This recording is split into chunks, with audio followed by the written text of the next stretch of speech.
We've got the all-new Chevrolet Blazer EV. GM's EV offensive has finally started. There we go, in an EV.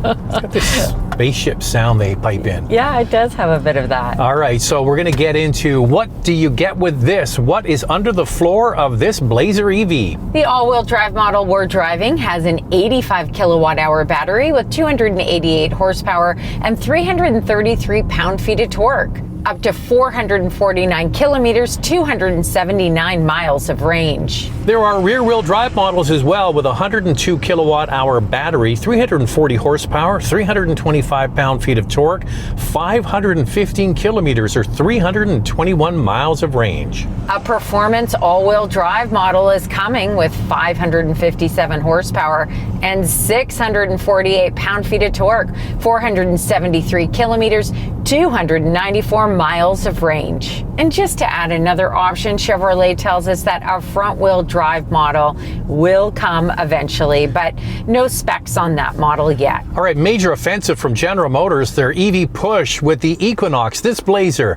the Lyric, and also the Silverado EV. 2024 is a big year, but what do you get with this one? What are the key standard features? The base trim comes with an 11-inch digital driver display, a 17.7-inch touchscreen with Google built in, a wireless charger, HD surround view, 6-speaker audio system, power front seats with lumbar support, heated front seats, leatherette upholstery, a heated steering wheel, a power liftgate, remote start, and Chevy Safety Assist.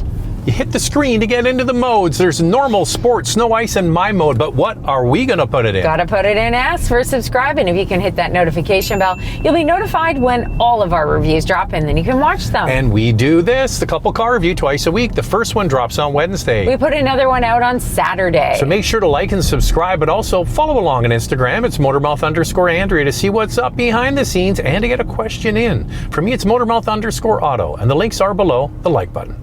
But we start every EV review pretty much the same because all EVs are quiet. They're all smooth. They all have low center of gravity with a big ass battery. They all have loads of torque. So how does this one fit in the mix? It fits right in the mix well. It's so comfortable. You'll find this great in the city or on the highway. Obviously, passing power is awesome. That's a great thing about EVs. Even if you get one that doesn't have as much horsepower as the next one, they're all fast.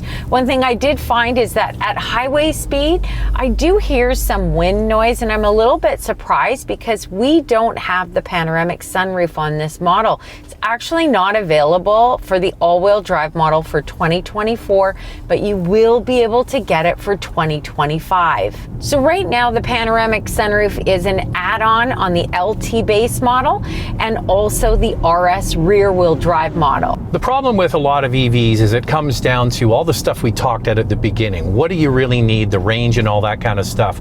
Its secondary is kind of how it drives because they're all very similar. I will say that this one doesn't have a particularly crashy suspension considering it's got really big wheels on this model and a big heavy battery, good feedback with the steering. The brakes aren't spongy either. A lot of times that's a really hard thing to do is get the progressive braking. They seem to have got that stuff down. This Blazer has got, of course, regen braking, and you can use one pedal drive on the highest setting.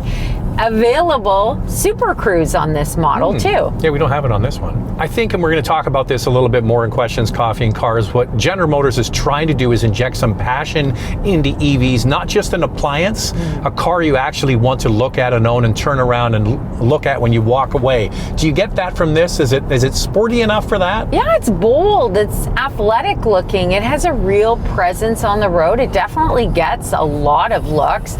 I think that Chevrolet has done such a great job with the exterior design of this. Well, they always show this model, the RS, and it definitely looks bold with the big wheels. When I was at the dealer, I saw some sort of just average Blazers, and they don't look as dramatic, especially with not this red color. And it's a very wide vehicle, and they've really accentuated the width of it with the side-to-side light strip in the front. Yeah, this RS model definitely ups the sportiness. You've got the black exterior accents, black door handles, black mirror caps, and then it rides on 21-inch wheels and surprisingly does eat up those bumps in the road. The Blazer gets 7.9 inches of ground clearance and comes standard with LED headlamps, LED tail lamps. You've got body colored door handles and mirror caps, 19-inch wheels, and a tire repair kit. Okay, the bumpiest stretch of this road, these are big wheels, and it's actually pretty good. Now we go on to the smooth part. Nice. Super quiet. So Andrea, this platform is used for the Honda Prologue. Yep. They share the platform, but the way they've done their interior is quite different than this. This one is definitely bolder. You've got the aero vents there, the turbine look, and a bigger screen as well. And the biggest thing for me, Andrea, is the fit and finish in here is better than the Honda. Yes, this definitely feels more upscale than the Prologue. It's nice to see that Chevrolet went in a different direction. The showstopper in here is clearly the screens. These are large screens that come standard on this model, and GM has moved to a new system. There is no wireless Apple CarPlay and Android Auto available. I have to say the system is very good. We're going to discuss it more in our hot topic because you've got a question about it. Yeah, but overall, things like the center console here is wrapped in vinyl and has soft touch materials on the side. The doors, the tops, and the armrests are better than the Honda. They've just used better quality materials, and I think that it's nice to see that some effort was put in, because we've seen with a lot of brands they do cheap and cheerful interiors and they say, well, it's an EV, we have to save money and wait somewhere. General Motors has stepped up with this model anyway. And this comes standard with leatherette upholstery. The RS model has this faux suede and leatherette. I like all the stitching that's in here. It's this red and blue. It looks really pretty. A little bit more of a luxury feel coming from Chevrolet. What impresses me is the comfort level in here. The seats feel great. Like, you'll go on a long road trip and you will find this to be super comfortable. And then all of this storage space. This is big here at the center console, and at the front there's another large storage unit. There's a tray in the dash as well. You know what, Andrea? I have said in pretty much every video we do that I don't like sunroofs. Yeah. I'm missing a sunroof in this because the roof is low and it's very dark in here and it needs something more. I'm looking at our monitor down there and it's just very dark. Very dark. I think it would be helpful if it was a lighter headliner. Yeah. Everything is black in here, or in the RS model you can also get a red interior. Maybe that contrast would also help, but I'm feeling like it is much too dark. Claustrophobic. And I need a panoramic sunroof for sure. Claustrophobic feeling. Now, if you do go for the panoramic sunroof, it does open, which is nice, and there is a sunshade for it. Available features on the Blazer include an 8-speaker Bose sound system, ventilated front seats, driver's seat memory, a head-up display, and heated rear seats. And we have all of those in this model. The benefit of an EV is a long wheelbase. When you get in the back seat, there is a lot of legroom. Headroom isn't that great. We found that with the Prologue as well. How does it stack up? Comparing the Blazer to the Volkswagen ID4, the Blazer has 44.2 inches of front row legroom, which is 3 inches more than the ID4. Second row legroom at 38.9 inches is over an inch more space than the Volkswagen. Lifting up the power liftgate on this model, I was expecting the cargo space to be bigger. It's quite compact, and underneath there isn't a lot of storage. There is a place, however, to put your charging cable. Space behind the second row at 25.5 cubic feet, and overall cargo space at 59.1 cubic feet falls short to the Volkswagen. Make sure you stick around for our hot topic because we're going to get into the no Android in Apple. Time now for questions, coffee, and cars. Your questions from Instagram. Is this Murano size and Equinox EV is Roguish size? I have to say the Rogue is actually quite large, but definitely this would be more Murano size. It offers more front and rear legroom than the Murano, but cargo space, this falls a little bit short. Yeah, so Murano is going to be updated for the fall. We haven't seen the next generation yet, might be bigger. This is a much longer wheelbase. You need all that space to put the battery pack in, so EVs have long wheelbases, so that's why you get the extra legroom. Finally, an electric SUV that doesn't look ugly and doesn't look like an EV. I don't think I'll ever buy an EV, but if I was, these normal looking ones is where I'd run to. Yeah, this is a pretty sporty looking rig, right? Yeah, it's a great looking rig. And I like it, you know, regular door handles, all those regular things that it offers. Yeah, I agree with you. It reminds me too, like another one that just kind of looks normal is the Volkswagen ID4. So I think we talked about it already. One of the problems with EVs is it's a big spreadsheet. You've got to go through what works for you, you know, front wheel drive, rear wheel drive, all wheel drive, range, all that's all very clinical. So at least General Motors is trying to inject some passion into it with a good looking unit on the outside, cool looking interior. It doesn't look like everything else. No, it doesn't. In the US, the Equinox EV has a $7,000 lower starting price than the Blazer EV. The same tech and nearly the same maximum range, only 5 miles left. Do you think it's worth spending more for the Blazer, or would you go for the slightly smaller Equinox?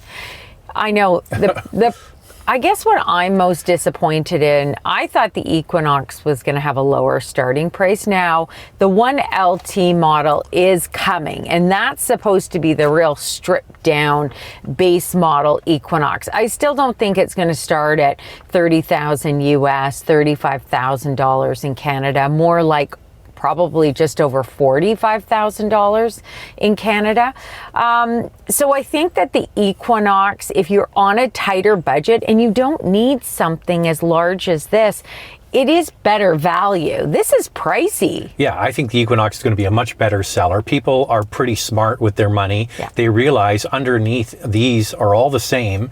You've got same batteries, similar electric motors for this, the Equinox and the Lyric from Cadillac and the Honda Prologue. It's like, so you might as well get the cheaper one if that's your main thing. I think that one's going to sell the best. And I think that this, especially on the top trim, is overpriced. This is getting up in Cadillac Lyric territory, and then you've got to ask yourself, do I spend just a little bit more to get the Cadillac? It just seems like Chevrolet for this Blazer has got to lower the price a bit. Well, they have too much overlap.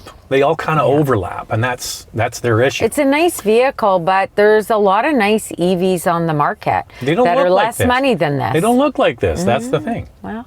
And now it's time for our hot topic. What's this one, Andrea? Apple CarPlay is as essential to me as air conditioning. I won't even consider a vehicle without it. So for General Motors EVs, they've gotten rid of Apple CarPlay and Android Auto. You have to use their proprietary system in the head unit. And a lot of people are up in arms about this. But you know what's interesting? The market leader for EVs, Tesla, has never offered those two systems. And I never hear one complaint from Tesla owners. No, people who want a Tesla, buy a Tesla, love their Tesla, and you don't hear a lot about the infotainment system that's being offered. They just accept it. My biggest concern with this new GM system, is it going to be laggy? How fast is it? Is it laggy, and how fast is it? Not at all. It's terrific. And you can set up profiles in this. You pair your phone with Bluetooth. It'll notify you when you get messages. Of course, Google will read the messages to you.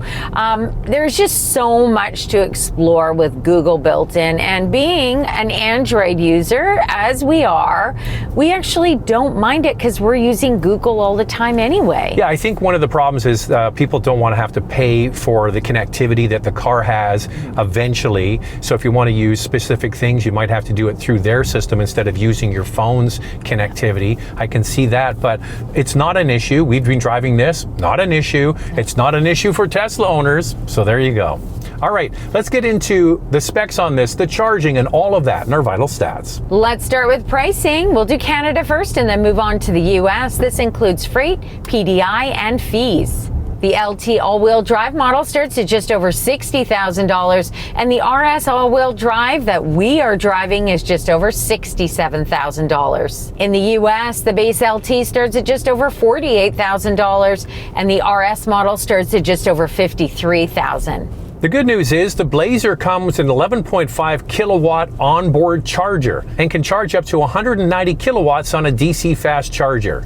It's capable of giving you up to 128 kilometers or 78 miles of range in about 10 minutes. With a level 2 charger, about 10 hours to a full charge. In Canada, the Blazer qualifies for the federal EV rebate of $5,000 and any rebates in participating provinces. In the US, it qualifies for a tax credit up to $7,500 or GM's Ultium Promise EV bonus cash up to $7,500 for eligible buyers. The rear-wheel drive model can tow 3,500 pounds and the all-wheel drive model 1,500 pounds. The warranty is 3 years, 60,000 kilometers or 36,000 miles.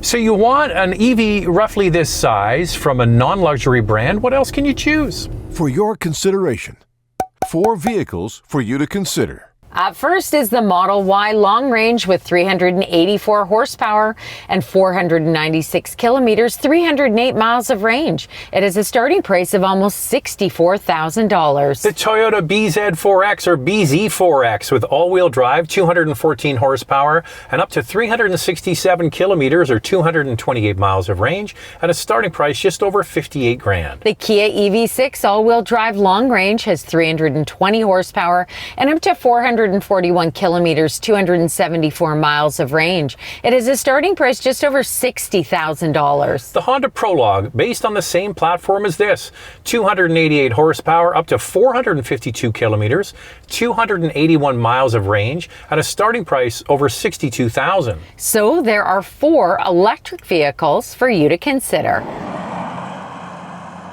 Lightning round, 2 things we like, 2 things we like to see improved. I love the way that this looks. I'm with you guys. I like the fact it's not weird. What I'd like to see is the price come down. It's just a little bit too expensive on the higher trims compared to the competitors. Bookmark this. You ready? Are you ready? Because here it comes. I miss a sunroof. Have I hit my head? Are you kidding? All right, there it is. It's the all-new Chevrolet Blazer EV. What do you think of that? Thanks for watching, and if you like what you see, subscribe, and we'll see you next time.